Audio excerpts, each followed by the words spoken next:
Welcome back to another episode of In the Kitchen with Father Larry. It's been a minute since I've put another video out there, but I think it's time. Being as it's towards the end of the winter, it is now blood orange season. I don't know if you're familiar with blood oranges. They are one of my favorite citrus fruits. They're a little different from your standard oranges. And the first thing that you may notice is that when you open them up, they are blood red inside.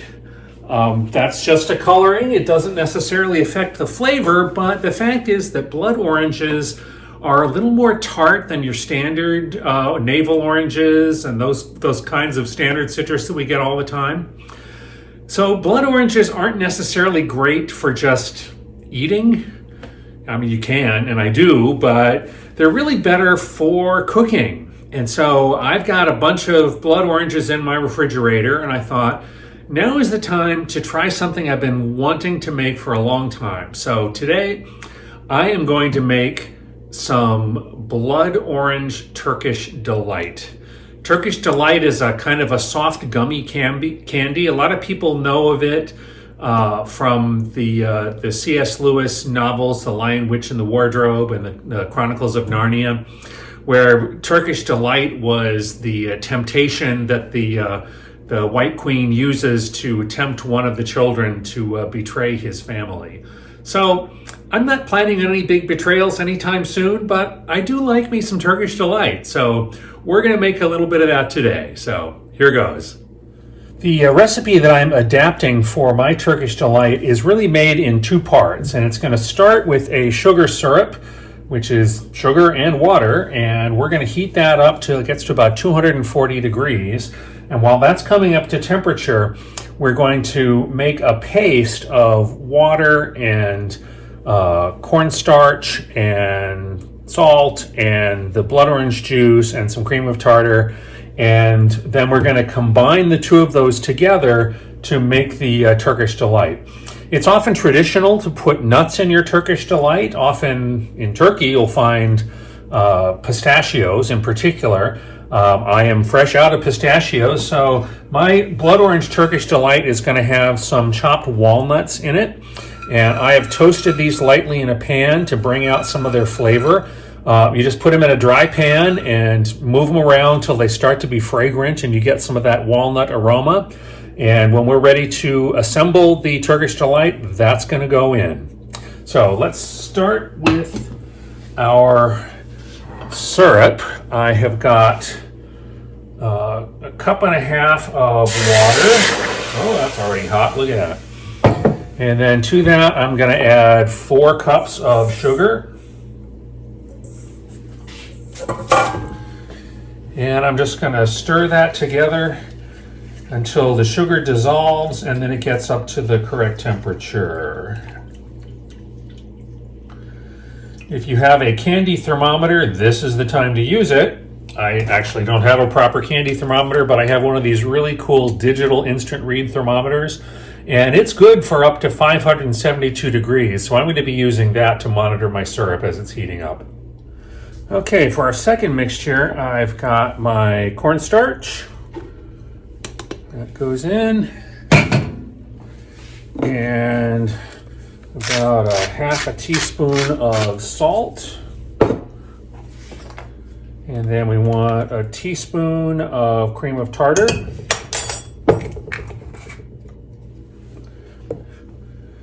This is about a third of a cup of blood orange juice from 2 blood oranges. That'll give it a little bit of pinkish color. And then we've got 2 3/4 cups of cold water. Now at this point you really want cold water because as this mixture comes together, you do not want any lumps in it. Lumps will form little hard rock-like substances in the final candy, and okay, that's not good. So give that a good whisk. Okay, that is nicely mixed together. It's kind of a cool pink color. And now we're going to cook that until it turns into a thick gel. Now we are ready for the fun part. You can see that the cornstarch mixture is a nice kind of thickish pink gel. Isn't that fun? And our syrup has come up to 240 degrees. So now it is time to start slowly working the syrup into the mixture. So let me get that started. Start with the spatula. How about that?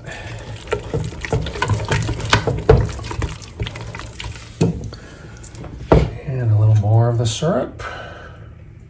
I'm doing that about a cup at a time.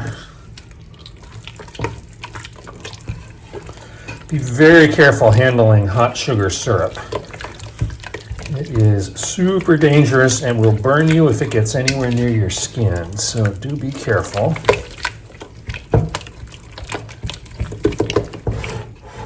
All right, now at this point, I'm going to put in a teaspoon of natural orange extract. There we go. And then I have the finely grated peel, just the outer layer of one blood orange. And let's try that whisk again.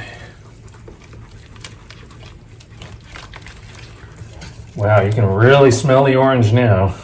Okay, now that that's incorporated, that needs to go back over medium heat and cook. My instructions say 45 minutes, so we will see how long that takes. Okay, time for a test. I have a chilled plate that I just popped out of the freezer, and I'm going to take a little bit of the candy mixture, there it is, and pop it back in the freezer to chill. And then we'll test it in a couple of minutes to see if our candy's done cooking. Okay, here's test number one. This is the little bit that we put in the freezer on a cold plate to see how it does. And it is pretty solid, but it's not as solid as I like. This is not solid enough that you could cut it into a cube and make it into a whole piece of candy. So I'm going to keep simmering, give it a little bit more time. And here's test number two. And you can see this is quite a bit more solid. And I think that is solid enough that we could slice it. And the flavor is right too. Okay, so next step is to get it into the pan and then ready to chill. Now I've prepared a 9 by 9 inch pan, which I have put a layer of aluminum foil in to allow me to get the candy out a little more easily when it's done. That's been sprayed with a nonstick cooking spray. And pour in about half of the mixture. And then I'm gonna sprinkle it with those toasted walnuts.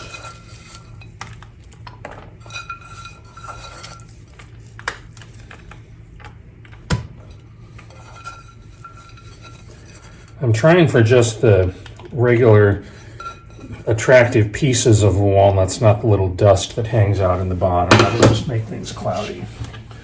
Okay, and now the rest of the candy mixture gets poured on top.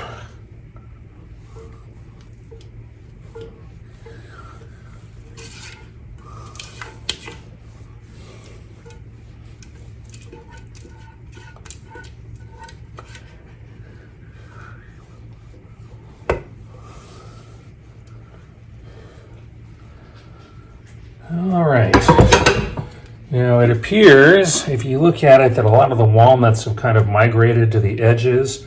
So I'm just going to give that a gentle mix to incorporate those a little bit more evenly.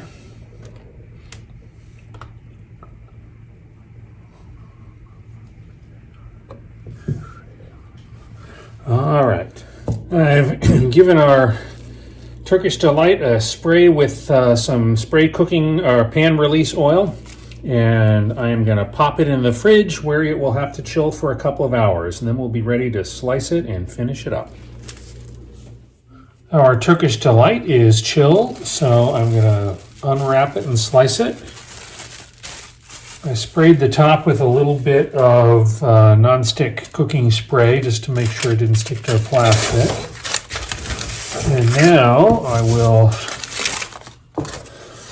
slice around the edges to make sure it's not sticking. That looks good. And then lift it out of the pan. And now we should be ready to start cutting it apart.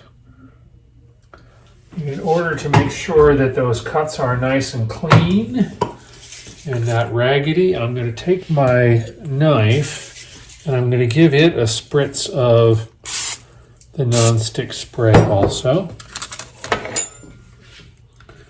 And let's cut some cubes.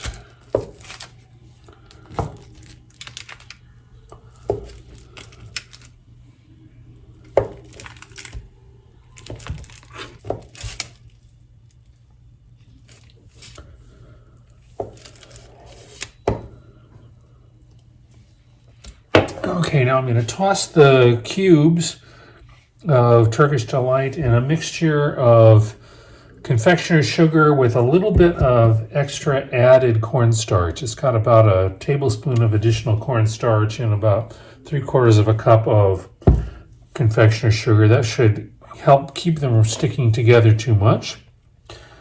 Confectioner's sugar already comes with cornstarch in it. I don't know if you knew that, but it is true.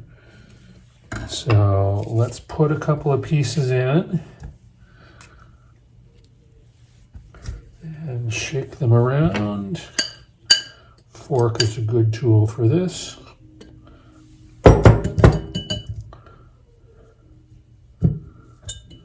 There we go.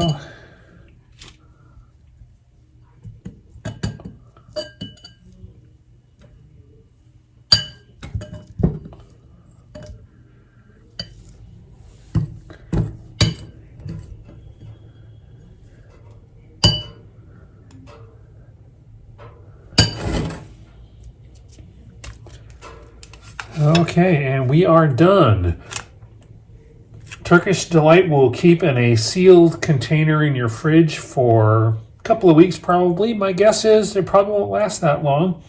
It does make quite a bit, so I recommend giving them to your friends. It makes a lovely gift. Okay, and here's our completed Turkish Delight. Get that nice and close up for you so you can see what it looks like. Let's give that a try.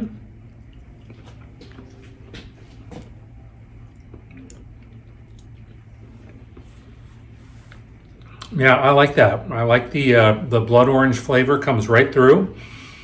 It's not overwhelming, and the walnuts are a great textural element there. I think with this recipe, it's really important that you give it plenty of time to cook on the top of the stove after you combine the syrup and the cornstarch mixture. If you don't let it cook down enough and get solid enough, then you'll have really kind of soft, slimy Turkish Delight, which is not delightful. This is a little bit softer than a lot of the commercial Turkish Delight that I've had, but honestly, I think I kind of prefer it that way. It doesn't stick to your teeth as much. So thanks for joining me for this week's video.